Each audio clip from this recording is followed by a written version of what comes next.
Once upon a time, it occurred to me that we ought to share a little bit of time together exploring why I started BellTube, what I'm reading these days, and what I think this channel can bring to you.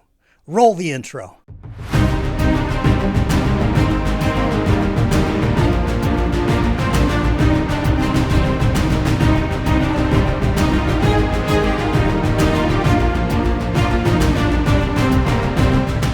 We've been picking up a lot of new viewers lately, and I know some of you guys are a little bit late to the party, so allow myself to introduce myself, if that makes sense. My name is Brian Bell. Obviously, the channel's name is BellTube, and I primarily focus on science fiction and fantasy books. Lately, more fantasy than sci-fi, but I suspect that's going to change a little bit in 2024. Prior to doing this, I was in the nightclub business for 15 years. Not only did I own the bar, I also operated it as well. It held about 500 people, depending on who you ask, sometimes 600 or 700 people if there's a big party going on. But my love for bringing crowds together and my joy of creating a space for people to come just let loose, I've tried to bring from the nightclub, which no longer exists since the pandemic. I've tried to bring that into what we do here on Booktube. That's pretty different. It's pretty rare. So I felt like there might be some space for me in the niche that is Booktube and within the smaller niche that is SFF books within Booktube. So my passion for trying to bring people together has led me to develop what I've been calling the BellTube community. All that really is are people that are subscribed to the channel, that participate in our comments, do those kinds of things, and feel like they're part of the party that we have going on here. This is a really important piece of why I'm doing Booktube, and I'm going to get to that a little bit later. Meantime, I want to say right off the bat, there's going to be some timestamps here, so if some of this isn't really relevant to what you're looking for, go ahead and feel free to go through the timestamps and get to the part that you want to get to. Today, I want to talk a little bit about myself, not in any type of an egotistical way, but I think there's some people that want to know how a brand new channel went from 0 subscribers to 1,000 subscribers in 60 days. I think that information might be valuable, so I'm going to put that first. Secondly, I'm going to talk about what I'm reading right now. I'm in the midst of what's called a DNF challenge. If you've never heard about it before, it's because I made it up off the top of my head, and I'll get into that when we get into that section. And lastly, I want to talk about what's coming up on the channel in February, some new plans that I've got set in motion, and why I do these segments at the end of each episode called One for the Road, and we'll get to that when we get to it. Let's start off with the subscribers and how I went from 0 to 1,000 in 60 days. That might sound impressive, but it really isn't if you think about how I did it. This was not a 60-day experiment. This is an experiment of watching Booktube for the last 3.5 years. When the pandemic came and my nightclub was forced to shut down, I was basically left with, well, what am I going to do next? I happen to own a business that I sell all my products on Amazon. If you're interested, I'll put somewhere up here what our website address is, but it's called Bell Flask. I'm trying not to mix the two too much, but if you've got interest, you can check out that website. But on top of doing that, I really wanted to figure out how could I build a community that might be empowered to do some cool things in the Booktube space and on YouTube. So I started doing what a lot of you guys do, and that's looking for channels that have similar interests. Well, I have had a lifelong passion for a couple of different things. I've been reading science fiction and fantasy books since I was probably about 9 or 10, and I've been playing piano since I was 7. And just because it's a lot easier to read sometimes than it is to go play a piano, reading took a little bit of a first place over the last probably 20 or 30 years than piano did because, let's face it, I'm no spring chicken, and I'm probably not going to make it as a rock star at where I'm at in life, but reading you can do forever. So I really decided to focus on that, and in particular, I started watching a lot of Booktube channels. I've said it over and over again, but if you're brand new here, 3.5 years ago, I found Mike's book reviews on Booktube, and I loved it. I couldn't get enough. I went back and watched all of his videos. Then I found other people like Madison Goodyear and Dr. Philip Chase and Tori from Tori Talks, and the list is too long to write down. But what I did was I started participating in their chat rooms. So when they would do a live stream, you can bet that Brian Bell would be somewhere in their chat. And I would always try to differentiate myself instead of asking, do you have any brothers or sisters? Or what's your favorite color? Or where are you from? I would try to use my general personality and inquisitiveness to either ask questions that hadn't been asked before or to use my sense of humor to try to get them to laugh on camera. I figured, you know what, if I can get a smirk or a smile out of somebody's face when they're in the middle of the live stream, they're going to remember me next time I come into the chat.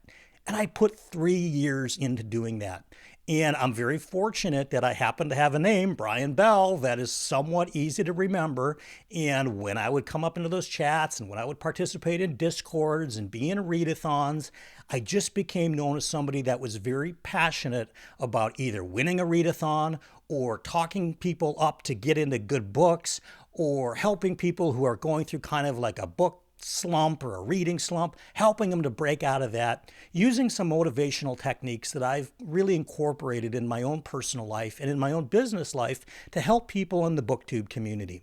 And wow, that worked really well, because when I started the channel, I wasn't some completely new guy that came out of nowhere. People at the very least, the ones that I cared about most, that I'd been watching for 3 years, immediately wanted to tune in and find out if I was any good at this, or at least what I had to say, on camera, rather than just creeping around in a chat room. So far, the response has been just absolutely overwhelmingly positive. You guys are the best. I refer to you guys as the BellTube community. I'm going to continue to do that. It's not a weird thing. It's just I feel like we're all in this together. And that's what my main goal here is to build a big community. And I'll tell you why here shortly. So I think if I was starting out today and I was either going to do a Booktube channel or any channel on YouTube, the very first thing that I would do is find out who some role models could be and watch a ton of their videos. See what you like most about what they do. See if there's some things that they do that you don't want to do. Write it all down, keep track, keep notes, and participate in those live chats, participate in those community tab, columns that they've got. Make yourself somewhat on people's radars, because if you're on somebody's radar and you decide to put the camera around and flip it on yourself and express yourself to the world, you're not starting at zero. And to me, that's how I went from 0 subscribers on November 7th to over 1,000 subscribers on January 7th, purely because I did the legwork to make friends with people in the community that once they found out I had my own channel, they would help me share the word, because they knew that I was trying to help their channels all along the way, and for certainly a longer period of time than 2 months. So that's kind of how we got where we are. Let's move into what I'm reading right now. Okay, so if you skipped all that part and you went to the what I'm reading, here's what we're doing. I think it was in November, I had a crazy idea. I reached out to 7 different booktubers and I said, give me a book that you didn't like and you DNF'd. Now, prior to Booktube, I didn't even know what DNF meant. If you're watching this and you don't know either, it means did not finish. It means you either got to page 2 and quit the book, or you got to the second to the last page and quit the book. But either, or somewhere most likely in the middle, you decided that the book just wasn't for you. This is a really new concept to me, because in my entire life, I've only DNF'd one book. It was The Color of Magic by Terry Pratchett, by the way, and I DNF'd it twice. It's not even the worst book I've ever read, but I don't know why. I'm just not a DNF guy. So I reached out to these 7 booktubers. I said, give me a book that you're probably not going to pick up again, or give me a book that, just didn't meet your criteria for what, moves you as a reader. And these guys all were like, yep, take this book, take this book, take this book. Some of them DNF a lot of books. Most of them barely DNF at all, and it kind of took them a minute to think up one. But so what I did was I turned all of these discarded DNF Booktuber books into my TBR for January. Right now, I am currently reading Weave World by Clive Barker, and I'm also reading Prince of Thorns by Mark Lawrence. After I get done with those 2, there's only one little novella left, and I will have completed the DNF challenge in January. It's going to happen. Now, you may ask yourself, why would you put yourself through that punishment when you know these are not favored books by booktubers that you watch a lot of, right? Because surely if you watch them a lot, your taste must align. Why do you want to read books that other people have discarded? And when we do our DNF wrap up, which is going to be next week, I'm going to explain my reasoning why. But suffice it to say, I've been pleasantly surprised by some of these books. And some of these books, I've absolutely said to myself, I know exactly why this person quit on this book. And given the opportunity, I probably would too. But we're not quitters here. We are going to get through it. One thing that you're going to learn about this channel if you're new is I ask the community a lot of questions. I put it in the community tab. We've got somewhere around about 1,300 subscribers right now. It's not really my goal. My goal is I watched a Mr. Beast video forever ago. And just kind of as a side note, I've noticed very few booktubers ever talk about Mr. Beast. I'm not sure why. I don't know if for some reason he's taboo here in our community. But to me, I look at it like, here's the #1 content creator on the platform. I'm never going to get as big as him, but does he have things that I can learn from? 100% yes. I would be the biggest egomaniac narcissist in the world if I thought I couldn't learn something from the top creator on the entire platform. So I watched some of his videos. And what I've learned from his videos is that it's probably more important to get a certain amount out before you really start tweaking what you're doing. And in my case, I decided that 50 videos would really be a good set amount for me to understand, okay, this is what worked, this is what didn't work, this is what the community, resonated with and really wanted more of, this is what the community basically ignored. And I think 50 is the right number. Today's video is number 25, so we're halfway there. But I have got good news. We're going to be adding an extra video a week. That's going to start in February, and I'm pretty sure it's going to be a live stream with some great BookTube live stream people, as well as some people that are probably not going to be booktubers and that are maybe not so connected to the literature world, but that you guys might appreciate hearing some different voices from. But I am really excited to say that I connected with Mike from Mike's Book Reviews earlier today, and he has agreed to come on a live stream with me in February. I'll let you know when we get closer to the date. It's not going to be my first one, not because I don't love Mike. We all know I love Mike on this channel, but I really want to work out the kinks before I put somebody on here that has the street cred that he does. I've said it before, and I'll continue to say this. Mike has the most workmanlike approach to this particular genre of BookTube of anybody that I've seen. He doesn't take time off. He doesn't miss videos. If he does, it's maybe by a day. If he's going to go on vacation, he pre-records. The guy is Mr. Consistency. And you know what? Mr. Consistencies end up in the Hall of Fame. That's what you're looking for. So I'm going to be really honored to have him on a live stream. And I know both you as the community and me as the interviewer are going to learn a ton from this guy. I know he comes off sometimes as, oh, shucks, I'm just a guy with a Wi-Fi. I'm calling bullshit, okay? I've been around business long enough to know when somebody has a mindset for success. And I'm telling you right now, you don't get to his level of success in this genre, specifically in this smaller niche, without having a method to his madness. We're going to talk about that. So, of course, once we do our DNF wrap-up later this month, which is going to be next week, I will be going into the February TBR.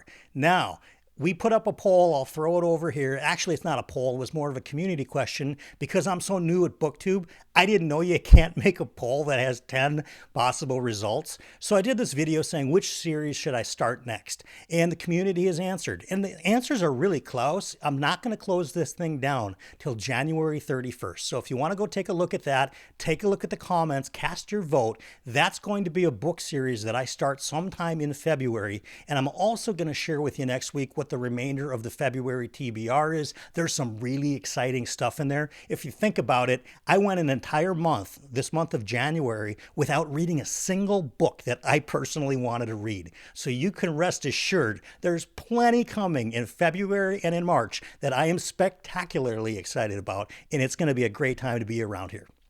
If you've made it this far into the video, I want to share with you a little bit about where I see the BellTube community going. I understand we're only sitting around about 1,300 subscribers right now, and my mission right now is to just get out the first 50 videos. After we get through that, it's really likely my next goal might be to do another 50 videos. I'm not sure yet. I want to kind of evaluate where we've come from and to where we're going. But as a community, there are things that I know in my brain as a business person with the kind of background that I do, that I know if we build up a big enough community here, there's power in that. There is financial things that we can do. There are business opportunity things that we can do. You think about all these indie writers out there that are wondering about self-pub and how should I do it? And you think about these people that are maybe great at writing, but they're not so great at sales and marketing. And should I write a book and who's going to market it? If we build a big enough community, there's a real chance that we could do some business things together that are, how many times have you heard, I'd love to buy from such and such publisher, but they're out in Europe and the cost of shipping is way too much to get to America. Well, what if we had central distribution in the middle of the United States? Somebody could make that happen, right? It's a whole lot easier for me to walk into a bank and say, hey, you know what? I've got this vision and there's a market out there for books that are processed and books that are manufactured in the United States at the highest quality level that need to be able to be shipped anywhere, and they got to be better than what's sold on Amazon, and they got to be reasonable to be able to get to people's hands so they can have collector items. Well, you know what? I know a lot of bankers, and bankers want to know, how are you going to make this happen? And it's not that difficult when you have a guy like Daniel Green, who has 500,000 subscribers, tells people to go buy Christopher Rocchio's book, and they run out at Amazon and have to reprint. That is the power of community. Those are the kinds of things I have in the back of my brain that I am convinced we can do as dedicated science fiction and fantasy readers, that we can move the ball on some of the decisions that get made at Barnes & Noble, on some of the decisions that get made at Amazon. Remember, I sell my products on Amazon. I understand how they work. But what we need to do is spend some time building that community. That's probably going to take a few years. I'm cool with that. I'm not going anywhere. As you can see, I'm a regular uploader to the YouTube channel. I haven't missed any weeks since we've started. I don't intend to unless there's an emergency. As a matter of fact, today there was an emergency in my family. We worked it out so I could still be able to film this message today because I felt like it was important. There are some really big things in my head that I think we can accomplish here beyond what did I read this week? What am I going to read next week? I think we can make an influence. I think we can make an impact. And in me, we have somebody who is absolutely dedicated to pushing markets in directions that they're resistant to go in. But I know if we've got a lot of people that are on our side, we can make things that seem like a pipe dream right now push forward 3 years, and it's going to become our reality. I firmly believe that. And that leads me to our One for the Road segment. Now, why do I do these One for the Roads? There's a couple of reasons. For one, I feel like when we were kids, a lot of us grew up with Mr. Rogers, right? And we liked the kind of good vibes that Mr. Rogers would give us. We liked the fact that he liked us just who we are. We liked the fact that he said he's your neighbor and he's going to be a helpful neighbor and you're going to be a helpful neighbor and we're all going to get along. And I feel like as adults, a lot of us climb into that corporate ladder mechanism and we get squashed. And there go our hopes and dreams. And there go the things that we once thought about, that we could accomplish anything. And then that cold stone reality, sets in. And we start thinking that we're able to accomplish less than we are because the world is sort of telling us that that's the case.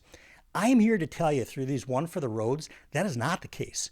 You are absolutely, we all read science fiction and fantasy books, right? Now, there's some escapism there, but there's always a hero, and there's always some side characters. And my challenge for today's One for the Road, and for all One for the Roads, is to make yourself a character in the story. I don't really care if you're the main character, but you have to have a character name. You have to be somehow involved.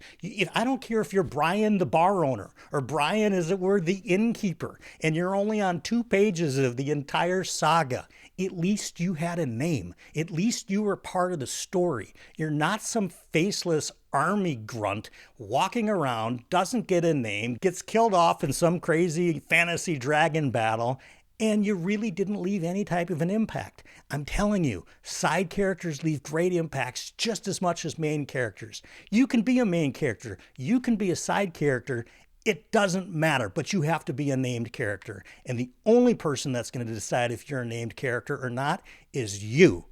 I hope that message gets through today. It's really important to me. If nothing else I do here on this channel matters, these One for the Roads are by far my most important message to you. And of course, like we do in every BellTube video, here's your fortune.